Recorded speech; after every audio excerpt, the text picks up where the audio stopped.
Good morning, students. Hope you all are fine and safe at home. So now let's begin and the today's class. The chapter number 3, elements, compounds and mixture, which we have already started in the last video you have got. So now we'll continue with that. In that you have already studied about the elements and compounds, what are pure substances, what are elements, what are compounds, what is the difference between compounds and mixtures. Now mixtures, I hope everybody have understood by watching the last video. So quickly we'll start with the how to separate the mixture, but how to separate we'll continue later. But before that we need to understand that what is the reason why we need to separate the mixture. So the reasons are for separating the mixture. First reason is that to remove unwanted components. There are certain mixtures in which there are some unwanted components and we do not want them in our they are unwanted, so that's why we need to separate the mixture. The second reason is that all the impurities and the harmful components has to be removed. Then the next is to obtain the pure form. If we want some mixtures maybe having impure form, so to bring out their pure form, that's why we need to separate them. Then the next is to separate mixture is to separate useful components. Wherever we require the useful component, then we have to separate the mixture. Now there are various methods, but for the various methods also it depends that what on certain factors, and those factors we'll be discussing. Now it depends on the type of mixture, that what type of the mixture it is. Is it a solid liquid, solid mixture, or a liquid gas mixture? What type it is? So a liquid mixture, or solid liquid, or solid mixture, that we have to understand and identify. Only then we can go further that which method to adopt.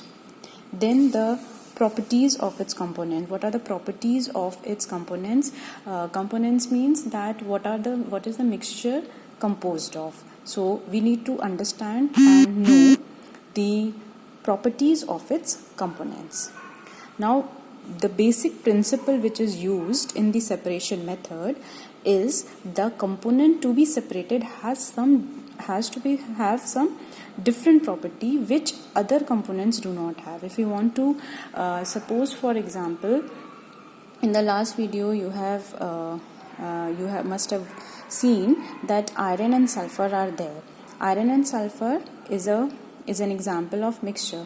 So when we need to separate them, we have used the magnetic separation, which you have watched. So magnetic separation is used to separate iron and sulfur, because iron is having, out of iron and sulfur, only iron has the magnetic property to get attracted towards the magnet, whereas sulfur was not having. So therefore that method was successful in that case, because the basic principle is that whatever component we want to separate, whatever mixture we want to separate, one of the component which is being separated, which has some property, it should be different from the other property, right? So now we will be understanding or learning about the various methods of separation. So there are three types which are discussed in your books, the three types of mixture.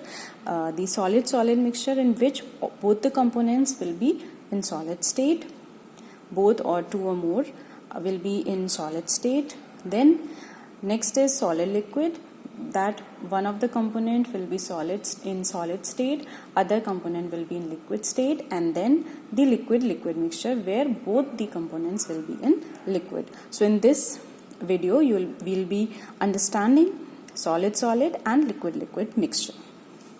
Now first we will discuss about solid mixture. That is, first method is by hand picking. Hand picking is simply that you must have observed at your homes also, that while before your mother cooks the rice, or the simple pulses, she just go through it. right? So if any unwanted material is there, so or some piece of stone is there, so that can be separated just by picking it up.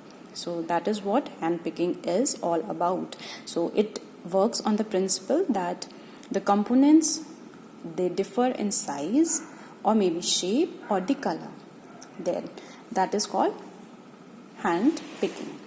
Now the next is sieving. Sieving also you have come across in your daily life also, that nowadays as you are in lockdown time, so you must have all observed your mother preparing the before kneading the dough, she must be sieving it, right? So that is the bran from the flour can be separated. So it works on the principle that substances of different particle sizes, the particle size should be different from each other, only then this will be working out, and it has to be in a large quantity then. Otherwise if it is in small quantity, like the stones from the rice or the pulses, that can be done by hand picking simply. But if it is in larger quantity, and then we will go for sieving. The next is winnowing. Now in winnowing, what is the basic thing? That heavier and the lighter components has to be there. One of the component of the mixture should be lighter than the other one. Only then, and too light, it is not that one is a big stone and another one is small stone and we can do it separated by winnowing. No, one of them which is lighter, it should be so light that it can be blown away by the help of air. Only then this method is useful.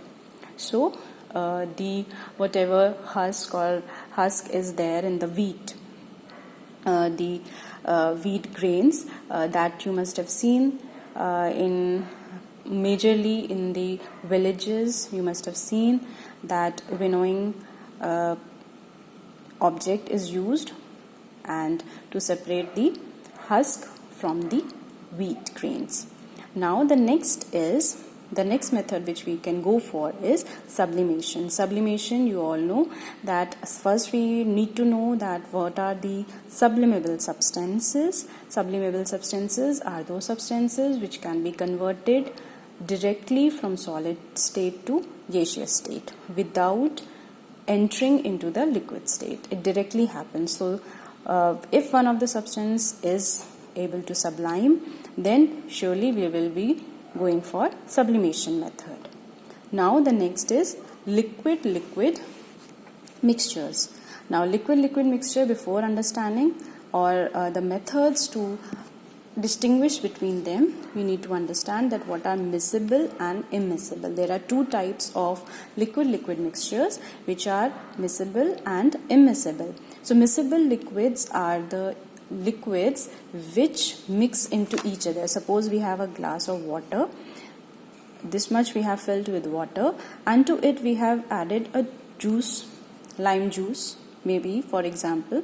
Then what we will see that after some time it will be all mixed up together. No layers, no separate layers, all will be of same uniformity will be there. So that these type of liquids, they are called miscible liquids because they get into each other, they mix into each other and they do not form any layer.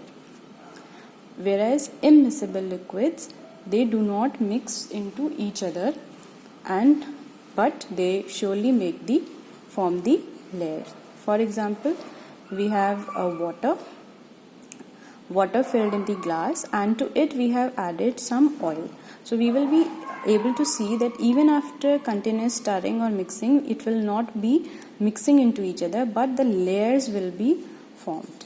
So it will not be separated, it will be considered as immiscible liquids.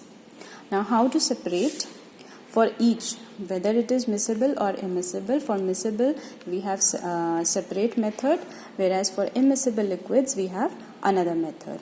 Now we'll be discussing about miscible liquids. Miscible liquids means the liquids which can be dissolved into each other, mixed into each other. So the principle it works upon is that miscible liquids, they get separated by heating the mixture to different boiling point of the liquids. So now if the two liquids which we are using present in the miscible liquid mixture, it works upon different boiling point. If both the liquids have different boiling point, then we will go for fractional distillation. That means the one which will be having lowest boiling point, that will be evaporated. That gets evaporated, and in the condenser it will be condensed and it will be collected in the another beak, right? Whereas the other liquid which will be having higher boiling point, it will be left here, whereas lower boiling point one will be evaporating, condensing and collected in another beaker. This process is called fractional distillation, right? Now the next is the separating funnel, which is used to separate the immiscible liquids. Now immiscible liquids, again we have already discussed the liquids which are not mixing into each other properly, and they are forming the layers. As you can see here that the layers are being formed. Oil, when we have added, the oil layer will be separated and water layer.